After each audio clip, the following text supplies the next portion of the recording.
There's always been the consequence of there being others that we blame because they're different than us. But all the good that's come from society and reforms, different kinds, has always come from us being able to really see how we are a community versus individual groups. One of the impressive histories in this short history of the coalition is responding promptly, dramatically, and vocally to instances of anti-Semitism and racism. And that's something that no group should have to do alone, and that's a moment where coalitions can be really vocal and powerful. They sort of balance each other out with numbers and with resources. Jews and Latinos can make things happen, can facilitate change, can promote immigration reform, can go a long ways with education and with international policy issues. You know the Jewish kid in high school, but you don't really know about him.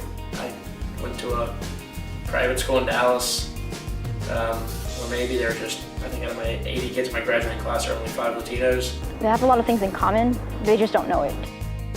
It's very important that Latinos and Jews come in contact at that level during their college years to dispel stereotypes, to dispel misconceptions, and to find common ground in terms of their motivation and their impetus to change the world.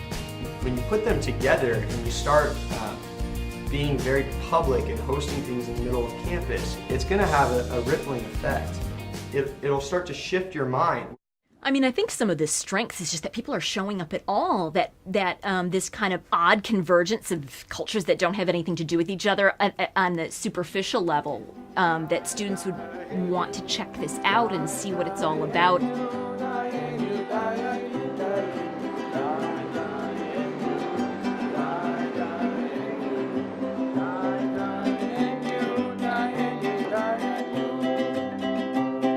It looks like there is this momentum right now, and that the movement that's happening at UT Austin reflects other political and cooperative movements that are happening in other places in the country. So really, I want to large scale this. That's the next step.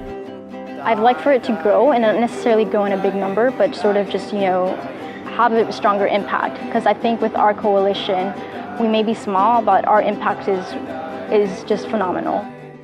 It really devolves to a great Jewish proverb, which you can find in the Ethics of the Fathers, the Pirkei Avot. It goes in Hebrew, Im ein ani li mili v'im lo hakshav ein matai. Matai, if I am not for myself, who will be? If I'm only for myself, what am I? And if not now, when?